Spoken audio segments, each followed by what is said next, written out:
Okay, I guess now is a good time to go ahead and introduce MMT, modern monetary theory. So, MMT is a newer school of economic thought, and the father of modern monetary theory is Warren Mosler. So, this is Brian Lewis with MMT Investing, and things just changed. So, I'm not a proponent of MMT. My channel just talks about the new investing environment, what politicians are doing with MMT sort of theories, and how to protect your money and invest in this type of environment. But I wanted to go over Warren Mosler and what MMT theory actually is. Because what the politicians are doing when they say MMT is a huge difference than what Warren Mosler says when he explains the MMT theory. Because Warren Mosler always smashes that like button right now, or this side, to help me out with the YouTube algorithm. Yeah, okay, so Warren Mosler has, I guess I'll just do the basic concept of MMT. So he likes to talk about Pompeii and history and how governments use currency, and like you can see all the way back BC, there is fiat currency circulated. It's preserved by the volcano in Pompeii. It goes back there, and there's examples all throughout history of how currency works in different countries and different empires. But the general idea is that currency and money doesn't start with people trading around like barter goods or like gold or something in the society, and then the government starts collecting taxes. It doesn't work like that.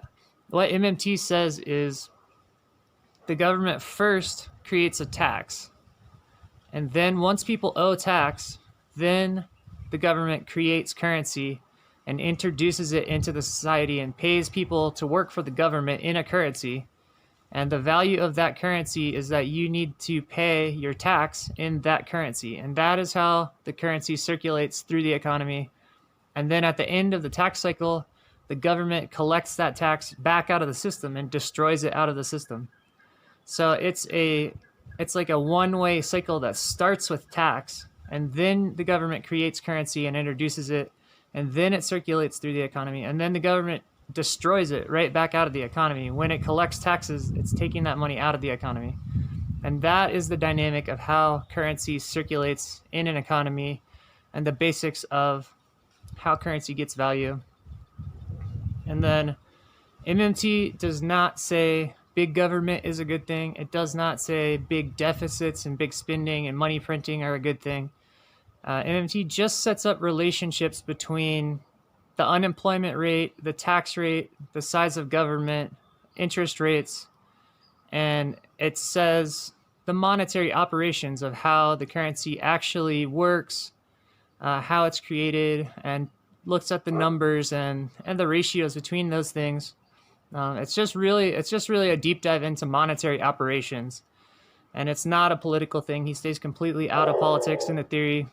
He never says he likes big government or small government, even though I have a pretty good feeling that he prefers small government. But that is the general idea with modern monetary theory and Warren Mosler.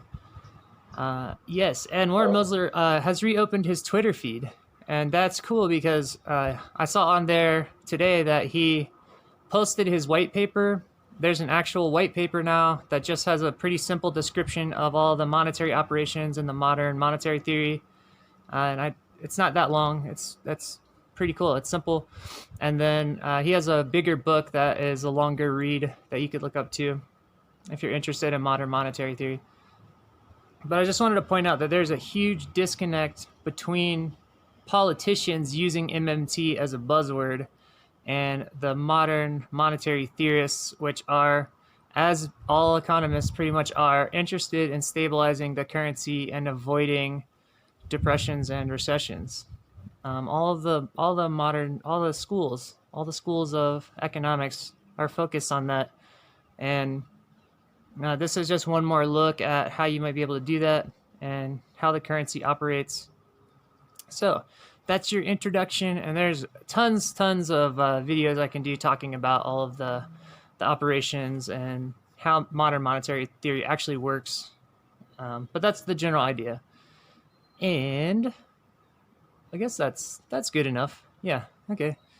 So I was thinking of like wearing my safari hat for one of these videos because I'm over here. I'm in South Africa. I did a safari, and I got locked down in South Africa, and and now I'm just like right next to the safari park, but it's closed. I can't even go into the national park. So I'm getting bored, but that's good for this channel. I'm making some videos. um, so yeah, welcome to the channel. And if you guys want to know anything about any of the theories or anything like that, please let me know. I was big into the libertarian school, starting about 8 years ago or so. And I've studied all the schools, and I've been researching economics extensively since the housing bubble because I lost my house in the housing crash. I lost all my money, and so I've been a student of macroeconomics since the bottom of the housing crash, just figuring everything out and trying to figure out how to invest. So I started this channel. So this is a series on, education about reserve currencies and about economic theories. So if you subscribe to this playlist, you'll get this kind of information. And then I have a ton of videos just looking at the stock market and what's making it move around and different stocks and what should do good in different conditions. So hopefully that is interesting, and this is not financial advice. Cheers.